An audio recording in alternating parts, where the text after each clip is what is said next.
नमस्कार, cook with रेणूमध्ये आपले मनापासून स्वागत। आज आपण वर्षभर टिकणारं चटकदार लिंबाचं तिखट लोणचं करणार आहोत आणि कमीत कमी साहित्यामध्ये हे लोणचं बनून रेडी होते। फार काही साहित्य लागत नाही आणि करायलाही सोपे आहे। चला तर आपण कृती पाहूया।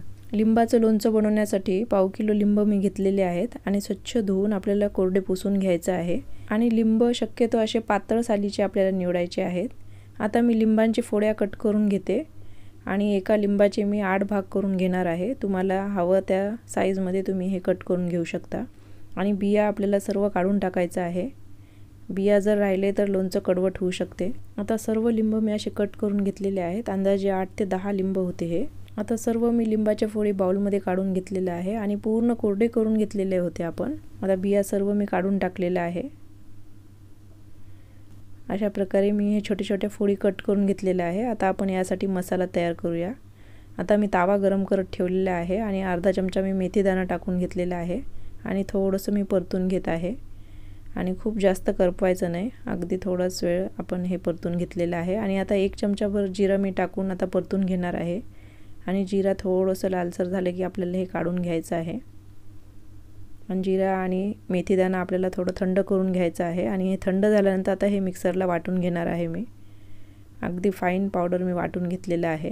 आता आपण यासाठी फोडणी करून घेऊया। फोडणीसाठी मी अंदाजे 1 अर्धी वाटी तेल टाकून घेतलेलं आहे आणि तेल छान तापल्यानंतर थोडंसं मी जिरा टाकून घेतलेला आहे। अंदाजे पाव चमचा जिरा आहे आणि आता आपल्याला मोहरी टाकून घ्यायचं आहे। अंदाजे 1 पाव चमचा मोहरी मी टाकून घेतलेला आहे आणि मोहरी आणि जिरा टाकून झाल्यानंतर आता गॅस मी बंद करून घेतलेला आहे। आता ही फोडणी आपल्याला पूर्ण थंड करून घ्यायचं आहे। आता मी लिंबांच्या फोडीवर हळद आणि मीठ टाकून घेत आहे। हळद पाव चमचा मी टाकून घेतलेला आहे आणि आता मीठ मी अंदाजाने टाकत आहे। अंदाजे 2-3 चमचे मीठ मी ॲड करत आहे। लोणच्यामध्ये मिठाचं प्रमाण थोडं व्यवस्थितच असलं पाहिजे। मीठ जर कमी झालं तर लोणचं बुरशी येऊन खराब होऊ शकते आणि मीठ आता आपल्याला व्यवस्थित मिक्स करून घ्यायचं आहे। हळद आणि मीठ लावून ठेवल्यामुळे पटकन फोड्या नरम होतात। जर तुम्हाला वेळ असेल तर मग 1 दिवस हे असंच आपण हळद मीठ लावून ठेवून द्यायचं। 1 दिवस असंच ठेवून दुसऱ्या दिवशी जर तुम्ही फोडणी ॲड केली तरी चालेल, पण आज मी 1 तासभर ठेवत आहे। आता फोडणी आपली छान थंड झालेली आहे आणि मी 2 चिमूटभर हिंग टाकून घेतलेले आहे फोडणीमध्ये। आता हे हिंग छान व्यवस्थित मिक्स करून घेतल्यानंतर आपल्याला लाल तिखट टाकून घ्यायचं आहे आणि लाल तिखट अंदाजे 3-4 चमचे मी टाकून घेत आहे। आणि आता जरी हे तिखट जास्त वाटत असलं तरी पण लोणचं मुरल्यानंतर तिखटपणा कमी होतं। आता मी वाटून घेतलेलं जिरा आणि मेथी दाण्याची पावडर टाकून घेतलेलं आहे। आता हे आपल्याला तेलामध्ये व्यवस्थित मिक्स करून घ्यायचं आहे आणि फार काही मसाले यामध्ये लागत नाहीत। आपण यामध्ये हिंग टाकून घेतलेलं आहे, त्यामुळे लोणचं जास्त दिवस टिकण्यास मदत होते। आता आपण हे लिंबाच्या फोडी यामध्ये ॲड करून घेणार आहोत आणि हळद मीठ टाकून घेतल्यामुळे आपोआपच थोडंसं पाणी सुटलेलं आहे। आता हे आपण व्यवस्थित मिक्स करून घ्यायचं आहे आणि तेल तुम्ही जर थोडंसं जास्त घ्यायचं असेल तर तुम्ही घेऊ शकता।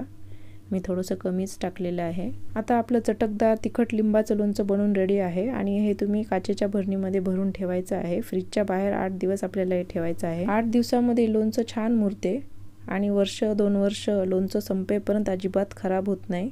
फक्त मिठाचं प्रमाण व्यवस्थित असलं पाहिजे तरच लोणचं आपलं छान टिकते आणि मीठ जर कमी झालं तर लोणच्याला बुरशी येण्याची शक्यता असते। त्यामुळे मीठ आपण टेस्ट करून पाहायचं आणि जर समजा कमी वाटलं तर आपण ॲड करून घ्यायचं। 8 दिवसामध्येच लिंबांच्या फोड्या बघा तुम्ही छान नरम झालेले आहेत आणि आता मी हे लोणचं फ्रीजमध्ये ठेवून देणार आहे। मोजक्याच साहित्यामध्ये आपलं लोणचं बनून रेडी आहे आणि ही रेसिपी आवडल्यास लाईक, शेअर, सबस्क्राईब करायला विसरू नका आणि रेसिपी पाहिल्याबद्दल खूप खूप धन्यवाद।